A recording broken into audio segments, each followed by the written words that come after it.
ಬೆಂಗಳೂರು ಕಡೆಯವರಾ ನಿಮ್ಮೂರು? ತಮ್ಮ ಹೆಸರೇನಮ್ಮ? ನನ್ನ ಹೆಸರು ಹುಟ್ಟಿದ್ರು ಜಗದಾಂಬ, ಕಲಿಯೋದು ಚಿಕ್ಕ ತಾಯಿ. ಎಂತ ಹುಟ್ಟಿದ್ರು ಜಗದಾಂಬ. ಜಗದಾಂಬ. ಕಲಿಯೋದು ನನ್ನ ಫ್ರೆಂಡ್ಸ್ ಶಾರ್ಟಾಗಿ ಮಾಡಿ ಚಿತ್ರ ಅಂತ ಮಾಡಿದ್ದಾರೆ. ಚಿತ್ರ.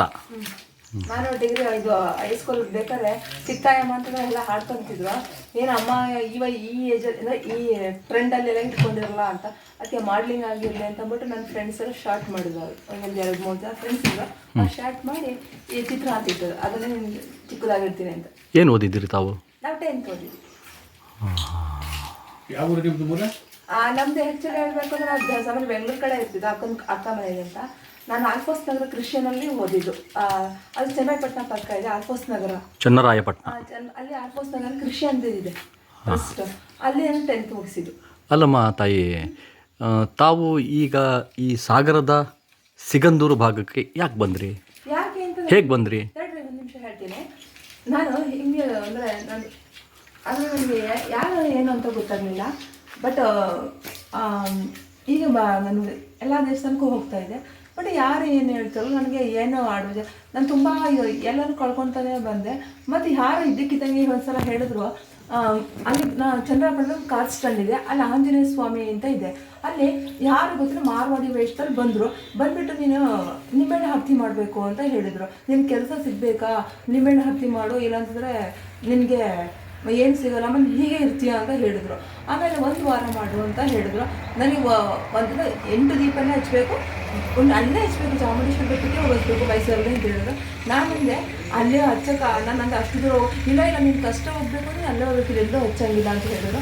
ಆಮೇಲೆ ನನಗೆ ಇದ್ದಕ್ಕಿದ್ದಂಗೆ ಮನಸ್ಸಲ್ಲಿ ಅನಿಸ್ತು, 1 ವಾರ ಮಾಡೋದು ಸರಿ ಆಗಲ್ಲ, ಒಂದು 9 ವಾರ ಮಾಡೋಣ ಅಂತ ಮಾಡ್ತಾಯಿದ್ದೆ. ಹೀಗೆ ಮಾಡ್ತಾ ಇರ್ಬೇಕಾದ್ರೆ ಒಂದಿನ ಯಾರು ಈ ಸೈಡು, ಅಯ್ಯೋ ನೀವು ಇಲ್ಲಿಂದ ನಾನು ನಿಂಬೆಹಣ್ಣೆಲ್ಲ ತೊಗೊಂಡೋಗ್ತೀರ ಚನ್ನರಾಯಪಟ್ಟಣದಿಂದ, ಅಲ್ಲೇ ಸಿಗುತ್ತಲ್ಲ ಅಂತ ಅಂದ್ಬಿಟ್ಟು ಯಾರು ಗೊತ್ತಿಲ್ಲ. 4 ವಾರ ಆದಮೇಲೆ 5ನೇ ವಾರಕ್ಕೆ ನನಗೆ 101 ರೂಪಾಯಿ ಕೊಟ್ಟರು, ಗೋಲ್ಡ್ ಕಾಪು ಅಂತ ಕೊಟ್ಟರು. ಆಯ್ತಮ್ಮ. ಈಗ ತಮಗೆ ತಮ್ಮ ಕುಟುಂಬ, ತಾಯಿ ಇಲ್ಲ ಇಲ್ಲ, ಅವರು ಅಪ್ಪ ಅಮ್ಮ ನನಗೆ ಇದು ತಾಯಿ ಚಿಕ್ಕದ್ರಲ್ಲ ಸತ್ತೋಗಿದ್ದಾರೆ. ಇದು ತಂದೆ ಒಂದು 10th ಇದ್ದಾಗ ಹಾರ್ಟ್ ಅಟ್ಯಾಕ್ ಆಗಿ ಸತ್ತೋದ್ರು. ಅಣ್ಣ, ಅಕ್ಕ, ತಮ್ಮ, ತಂಗಿ ಎಲ್ಲ ಇದ್ದಾರೆ, ಅಣ್ಣ ಇದ್ದಾರೆ, ಅಕ್ಕ ಇದ್ದಾರೆಲ್ಲ.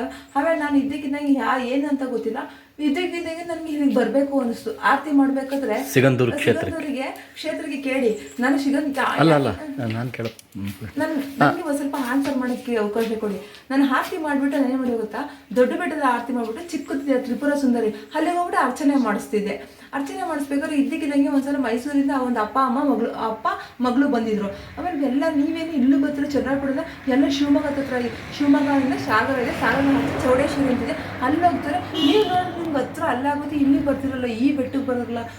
ನನಗೆ ಒಂದು ಅಮಾವಾಸ್ಯೆ ಬರ್ಬೋದು, ಬಂದರೆ 3 ಅಮಾವಾಸ್ಯೆ ಬರ್ಬೇಕು. ಅಲ್ಲಿ ನಿಮ್ಗೆ ಸಂಬಂಧಪಟ್ಟ ಆಸ್ತಿ ಏನಾರು ಇತ್ತು, 2 ಕುಂಟೆ ಇತ್ತಾ. ನಮ್ಮ ಅಣ್ಣದಿರು ಮನೆ ಕಟ್ಕೊಳ್ತೀನಿ ಅಂತ ಹೇಳ್ಬಿಟ್ರು, ದಾನಪತ್ರನ ಸೈನ್ ಮಾಡಿದ್ರು. ನನ್ನ ಹತ್ರ ನಿಮಗೆ ರಸ್ತೆ ಮೇಲೆ ಹಾಕ್ಬಿಟ್ರು. ಅವರು ಕೇಳಿ ಅದಾಯ್ತಾ, 1 ನಿಮಿಷ ಇನ್ನೂ ಸ್ವಲ್ಪ ಹೇಳ್ತೀನಿ. ಈಗ ಯಾವ ಕ್ಷೇತ್ರಕ್ಕೆ ಬಂದ್ರಿ? ಈ ಸಿಗಂದೂರು ಕ್ಷೇತ್ರ, ಸಾಗರದ ಸಿಗಂದೂರು ಕ್ಷೇತ್ರ. ಅಲ್ಲಿ ಒಂದು ಅಜ್ಜಿ ನನಗೆ ನೀರು ಕುಡಿಸ್ತು, ತುಂಬಾ ಇದಾಕೊಂಡಿತ್ತು. ನೀವು ಮನೆ ಬಿಟ್ಟು ಹೊರಗಡೆ ಇದ್ದೀರಲ್ಲ, ನಿಮಗೆ ಈ ರೀತಿ ಬಸ್ ಸ್ಟ್ಯಾಂಡ್ಗಳಲ್ಲಿ ಆಮೇಲೆ ಹೊರಗಡೆ ಎಲ್ಲಿ ಬೇಕಾದ್ರಲ್ಲಿ ಮಲಗ್ತೀರಿ, ನಿಮ್ಗೆ ಯಾರೂ ಇಲ್ಲ, ಅನಾಥರ ನೀವು, ಆಯಿತಾ? ನಿಮಗೆ ಈ ರಾತ್ರಿ ಹೊತ್ತು ಮಲ್ಕೊಂಡಾಗ ನಿಮಗೆ ಸಾರ್ವಜನಿಕವಾಗಿ ಯಾರಾದರೂ ತೊಂದರೆ ಕೊಟ್ಟಿದ್ದಿದೆಯಾ ಅಮ್ಮ? ಈಗೆಲ್ಲ ಚೆಸ್ಸೆಲ್ಲ ಈಗೆಲ್ಲ ಫ್ರೆಶ್ ಮಾಡ್ತಾರೆ, ಬಸ್ಸಲ್ಲಿ ಕುತ್ಕೊಂಡು ನಿದ್ದೆ ಮಾಡಿ ಹೊರಗೆ ಬಸ್ಸಲ್ಲಿ ಚೆಸ್ಸೆಲ್ಲ ಫ್ರೆಶ್ ಮಾಡ್ತಾರೆ. ಸುಮ್ಮನೆ ಹಿಂಗೆ ಕೈ ಮೇಲೆ ಹಾಕೋಕೆ ಬರ್ತಾರೆ. ಆಮೇಲೆ ಈಗ ತಪ್ಕೊಳಕ್ಕೆ ಹಿಂಗೆಲ್ಲ ಬರ್ತಾರೆ.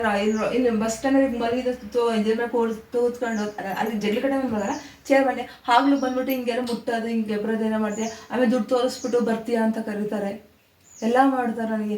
ಆದ್ರೂ ನಾನು ಸಹಿಸ್ಕೊಂಡು ಹೋಗಿದ್ದೀನಿ. ಏನು ಮಾಡಲಿ ಹೇಳಿದ್ರೆ, ಅಯ್ಯೋ ನೀನು ಯಾವ ಬರ್ತಾ ಇರ್ತೀಯಲ್ಲ ಅದಕ್ಕೆ ಮಾಡ್ತಾನೆ ಬಿಡು ಅಂತ ನನಗೆ ಬೈತಾರೆ ಹೊರತು ಅವ್ರಿಗೆ ಯಾರು ಬೈಯೋದೇ ಇಲ್ಲ. ಮಾನಸಿಕವಾಗಿ ಮತ್ತು ದೈಹಿಕವಾಗಿ ಕೂಡ ನಿಮಗೆ ತೊಂದರೆ ಕೊಟ್ಟಿದ್ದಾರೆ ಸಾರ್ವಜನಿಕರು. ತೊಂದರೆ ಕೊಟ್ಟಿದ್ದಾರೆ. ಒಂದು ಹೆಣ್ಮಗಳು ಈ ರೀತಿ ಅನಾಥವಾಗಿ ಹೊರಗಡೆ ಇದ್ದರು ಅಂದರೆ ಅಲ್ಲಿ ಸಹಜವಾಗಿ ಯಾರು ಏನು ಅಂತ ಹೇಳಕ್ಕೆ ಬರಲ್ಲ ಅಲ್ವಾ? ತೊಂದರೆ ಕೊಟ್ಟಿದ್ದಾರಲ್ಲಮ್ಮ. ಸರಿ, ನಿನಗೆ ಆಗಬೇಕಾಗಿದ್ದೇನು ಅಂದರೆ, ಈಗ ನಾವು ಈ ಸ್ಥಳಕ್ಕೆ ಬಂದಾಗ ನಿನ್ನನ್ನು ಒಂದು ರಕ್ಷಣೆ ಮಾಡ್ತಕ್ಕಂಥ ಕೆಲಸ ನಾವೆಲ್ಲರೂ ಮಾಡಬೇಕು, ನಮ್ಮ ಕರ್ತವ್ಯ ಅದು ಅಲ್ವಾ? ನೀನು ಯಾವ ತಾಯಿ ಮಗಳೇನೋ ಗೊತ್ತಿಲ್ಲ ಅಲ್ಲಮ್ಮ ತಾಯಿ. ಈಗ ನಮ್ಮ ಕೆಲಸ ಏನು ಅಂತಂದರೆ, ನಿನ್ನನ್ನು ರಕ್ಷಣೆ ಅಂತಂದರೆ ಮಾನಸಿಕವಾಗಿ, ಆರೋಗ್ಯವಾಗಿ, ಇವೆರಡೂ ಕೂಡ ನೀನು ಮತ್ತು ವಸತಿ ಮಾನಸಿಕತೆ, ಆರೋಗ್ಯ, ವಸತಿ ಈ ಮೂರು ಕೂಡ ಜವಾಬ್ದಾರಿ ನಾವೇನು ಬಂದಿದ್ದೀವಿ ನಮ್ಮ ಕರ್ತವ್ಯ ಅಂತ ನಾನು ಹೇಳಲಿಕ್ಕೆ ಬಯಸ್ತೀನಿ. ನೀನು ಚೆನ್ನಾಗಿ ಮಾತಾಡ್ತಾ ಇದೀಯಾ. ಬಾ ಹೋಗೋಣ. ಫಸ್ಟು ನಿನಗೆ ಆಸ್ಪತ್ರೆಗೆ ಹೋಗಿ ಅಡ್ಮಿಟ್ ಮಾಡ್ತಕ್ಕಂಥ ಸಾಗರ ಆಸ್ಪತ್ರೆಗೆ. ಆದ ನಂತರದಲ್ಲಿ ಅಲ್ಲಿ ಸಂಬಂಧಪಟ್ಟಂಗೆಲ್ಲ ಬರ್ತಾರೆ. ನಿನ್ನನ್ನು ರಕ್ಷಣೆ ಫಸ್ಟು ನೀನು ಆರೋಗ್ಯವಾಗಿ ನಿನ್ನ ಹೆಲ್ತ್ ಬಗ್ಗೆ ಫಸ್ಟ್ ಕಾನ್ಸಂಟ್ರೇಟ್ ಮಾಡಬೇಕು, ಆಯ್ತಮ್ಮ? ಈಗ ಹೇಳ್ದಿಯಲ್ಲ ಒಂದು ವಿಷಯ ಹೇಳ್ತೀನಿ. ನನಗೆ ಈ ದೀಪಾವಳಿ ಆಗೋ ತನಕ ಅವಕಾಶ ಕೊಡಿ, ನಾನು ಇಲ್ಲೇ ಇರ್ತೀನಿ. ದೀಪಾವಳಿ ಆದ್ಮೇಲೆ ಕರ್ಕೊಂಡು ನನಗೆ ದೀಪಾವಳಿ ತನಕ ಬೇಕು ಅವಕಾಶ. ಯಾಕೆಂತಂದರೆ ನನಗೆ ಇದೇ ಟೈಮಲ್ಲಿ ಇದಾಗಿರೋದ್ರಿಂದ ನನಗೆ ದೀಪಾವಳಿ ಒಂದು 4 ದಿನ ಕಳ್ಕೊಬೇಕು. ನನ್ನದು ಮನಸ್ಸಲ್ಲಿ ಏನಾಗಿದೆ, ನಾನು ಈಗಿನ ಬೆಟ್ಟಕ್ಕೆ ಹೋಗೋದು, ಚಾಮುಂಡೇಶ್ವರಿ ಬೆಟ್ಟಕ್ಕೆ ಹೋಗೋದು. ನನಗೆ ಹೇಗೆ ಅಂತ ಬಂದು 4 ದಿನ ಆದ್ಮೇಲೆ ನಾನು ಏನೇ ಡಿಸಿಷನ್ ತೊಗೊಳ್ಳಿ. ಯಾಕೆಂದರೆ ನನ್ನ ಲೈಫ್ ನೆಕ್ಸ್ಟ್ ಯಾವಾಗಲೂ ನನ್ನ ಬಂದು ಕತ್ತಲೆ ನಾನು ಯಾವ ದೇವ್ರಿಗೆ ಪ್ರಾರ್ಥನೆ ಮಾಡೋದು, ಕತ್ತಲೆ ಬೆಳಕು ನಾನು ಬೆಳಕು ತಗೊಂಡು ಬಂದಿದ್ದೀನಿ. ಅದಕ್ಕೆ ಈ 4 ದಿನ ಅವಕಾಶ ಕೊಡಿ.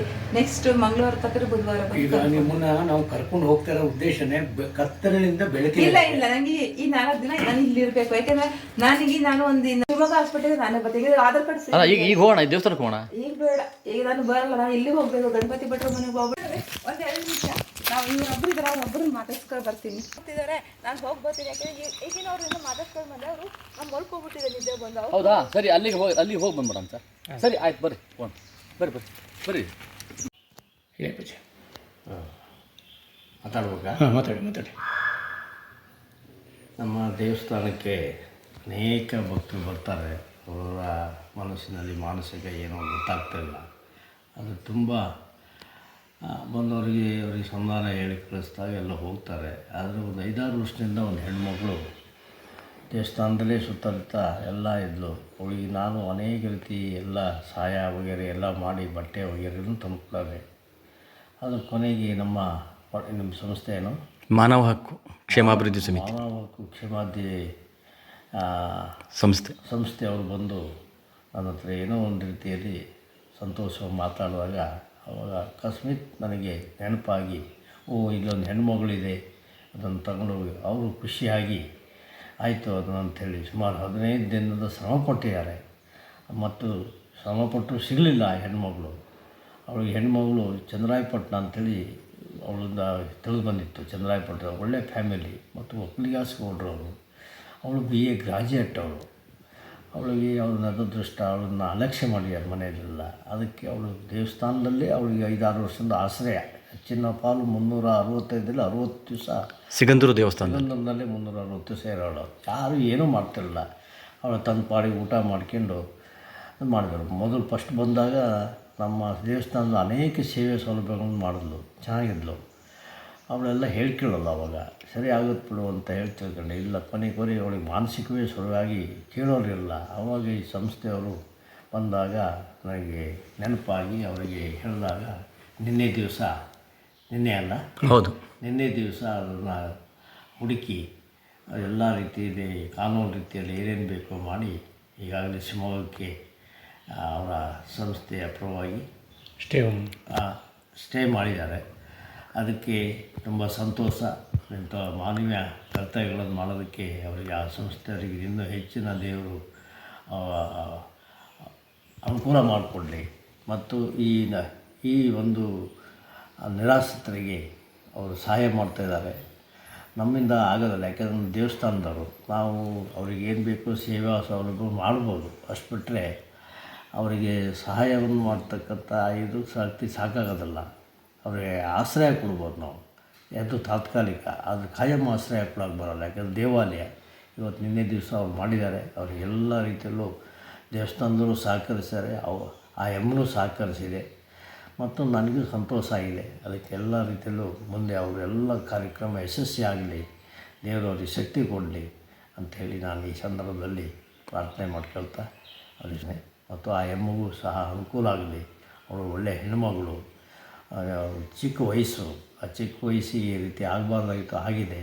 ಮುಂದೆ ಅವಳು ಒಳ್ಳೆಯ ರೀತಿಯಲ್ಲಿ ಆಗಿ ಅವಳ ಸಮಾಜಕ್ಕೆ ಕೊಡುಗೆ ಆಗಲಿ ಮತ್ತು ಇವರಿಗೂ ಸಹಾಯ ದೇವರು ಅನುಗ್ರಹ ಮಾಡಲಿ. ತಾಯಿ ಚೌಡೇಶ್ವರಿ ದೇವಿ ಆಶೀರ್ವಾದ ಇದೆ. ಯಾಕೆಂದರೆ ನನ್ನ ಅನುಗ್ರಹ, ನಾನು ಅವ್ರ ಕೈ ತುಂಬ ಒಲವಿದೆ. ಅವರಿಗೆ ಸಹಾಯನೂ ಮಾಡಬೇಕು. ಅವ್ರು ಈಗಾಗಲೇ ಮೊಬೈಲ್ ಇದನ್ನು ಆಂಬುಲೆನ್ಸ್ ತರಬೇಕು ಅಂತೇಳಿ ನಂತರ ಒಂದು ಅಪ್ಲಿಕೇಶನ್ ಕೊಟ್ಟಿದ್ದಾರೆ. ಅದಕ್ಕೆ ಹೆಚ್ಚಿನ ಸಹಾಯವನ್ನು ಮಾಡಿ ಅವರು ಅತಿ ಶೀಘ್ರದಲ್ಲಿ ದೀಪಾವಳಿಗೆ ತರೋದಕ್ಕೆ ನಾನು ಸಹಕರಿಸ್ತೇನೆ.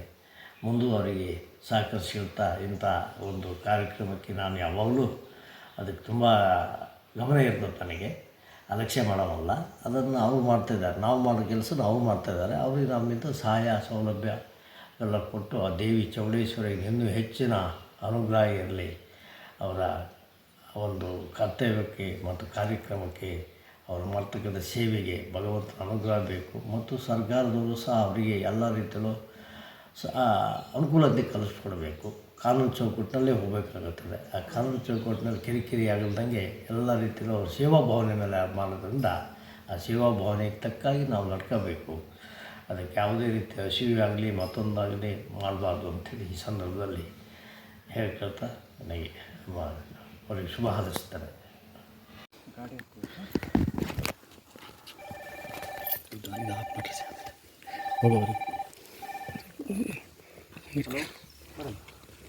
ನಮಸ್ತೆ ಮೇಡಮ್, ನಾವು ಕೇಸಲ್ಲಿ ಬಂದಿದ್ದೇವೆ. ಬಂದಿದ್ದೇವೆ, ತುಮರಿ ಕೇಸಲ್ಲಿದ್ದೇವೆ. ದೇಶ ಕಾರ್ಗಲ್ ಇರೋದಾ ಕೇಸ್?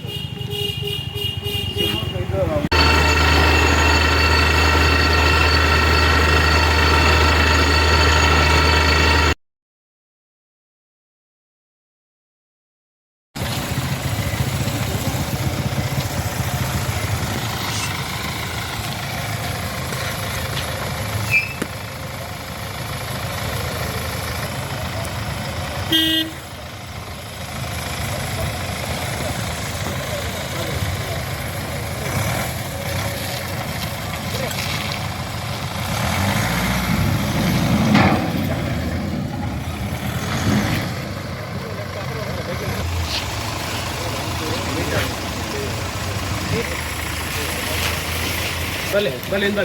ಬಲ್ಲಿ ಹಾಗೆ ಬನ್ನಿ, ಈ ಕಡೆ ಬರೀ ಹಾಗೆ.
ಹಾಯ್,